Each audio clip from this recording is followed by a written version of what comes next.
a nihilist. I once knew a nigga whose real name was William. His primary concern was making a million, being the illest hustler that the world ever seen. He used to fuck movie stars and sniff coke in his dreams. A corrupted young mind at the age of 13. Nigga never had a father and his mom was a fiend. She put the pipe down, but for every year she was sober, her son's heart simultaneously grew colder. He started hanging out, selling bags in the projects, checking the young chicks looking for hit and run prospects. He was fascinated by material objects, but he understood money never bought respect. He built a reputation because he could hustle and steal, but got locked once and didn't hesitate to squeal. So criminals he chilled with didn't think he was real. You see, me and niggas like this have never been equal. I don't project my insecurities on other people. He fiended for props like addicts with pipes and needles, and so he felt he had to prove to everyone he was evil. A feeble-minded young man with infinite potential, the product of a ghetto-bred capitalistic mental. Coincidentally dropped out of school to sell weed, dancing with the devil, smoked until his eyes would bleed. But he was sick of selling trees and gave in to his greed.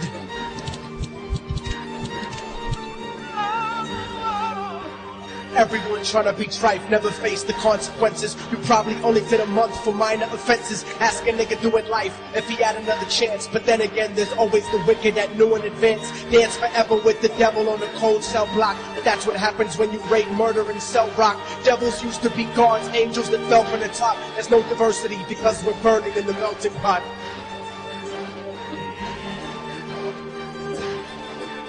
So Billy started robbing niggas, anything he could do to get his respect back in the eyes of his crew. Starting fights over little shit up on the block. Stepped up to selling mothers and brothers the crack rock. Working overtime, making money for the crack spot. Hit the jackpot and wanted to move up to cocaine. Fulfilling the Scarface fantasy stuck in his brain. Tired of the block niggas treating him the same. He wanted to be major like the cutthroats and the thugs. But when he tried to step to him, niggas showed him no love. They told him any motherfucking coward can sell drugs. Any bitch nigga with a gun can bust slugs. Any nigga with a red shirt can front like a blood. Even Puffy smoked the motherfucker up in the club. But only a real dog can stab someone till they die. Standing in front of them, staring straight into their eyes. Billy realized that these men were well guarded, and they wanted to test them before business started. Suggested raping a bitch to prove he was cold-hearted. So now he had a choice between going back to his life or making money with made men. Up in his sight, his dreams about cars and ice made him agree a hardcore nigga is all he ever wanted to be. And so he met them Friday night at 2:45.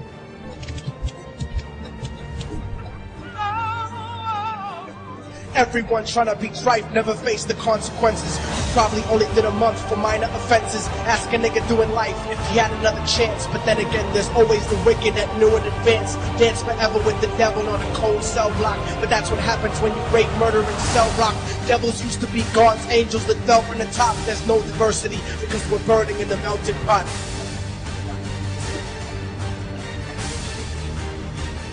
They drove around the project slow while it was raining, smoking blunts, drinking, and joking for entertainment, until they saw a woman on the street walking alone, 3 in the morning, coming back from work on her way home. Until they quietly got out the car and followed her, walking through the projects. The darkness swallowed her. They wrapped her shirt around their head and knocked her onto the floor. This is it, kid. Now you got your chance to be raw. So Billy yoked her up and grabbed the chick by the hair, dragged her into a lobby that had nobody there. She struggled hard, but they forced her to go up the stairs. They got to the roof and then held her down on the ground, screaming, "Shut the fuck up and stop moving around." The shirt covered her face, but she screamed and clawed. So Billy stomped on the bitch till he broke in her jaw. The dirty bastards knew exactly what they were doing. They kicked her until they cracked her ribs and she stopped moving, blood leaking through the cloth. She cried silently, and then they all proceeded to rape her violently. Billy was made to go first, but each of them took a turn, ripping her up and choking her until her throat burned. Her broken jaw mumbled for God, but they weren't concerned. When they were done and she was lying bloody, broken, and bruised, one of them niggas pulled out a brand new 22. They told him that she was a witness for what she'd gone through, and if he killed her, he was guaranteed a spot in the crew. He thought about it for a minute. She was practically dead, and so he leaned over and put the gun right to her head.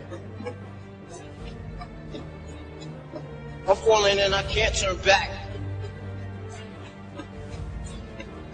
I'm falling and I can't turn back. Right before he pulled the trigger and ended a life, he thought about the cocaine with the platinum and ice, and he felt strong standing along with his new brothers, cocked the gat to a head and pulled back the shirt cover. But what he saw made him start to cringe and stutter, cause he was staring into the eyes of his own mother. She looked back at him and cried cause he had forsaken her. She cried more painfully, and when they were raping her, his whole world stopped.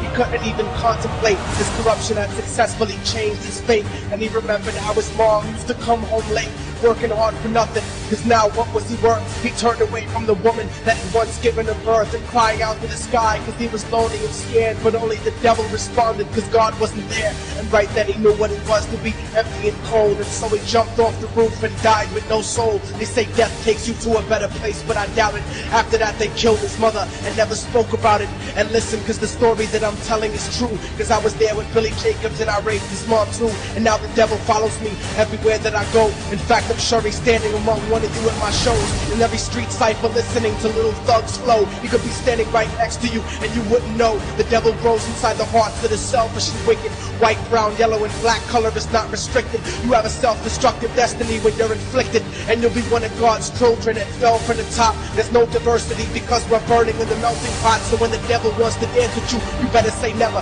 because a dance with the devil might last you forever.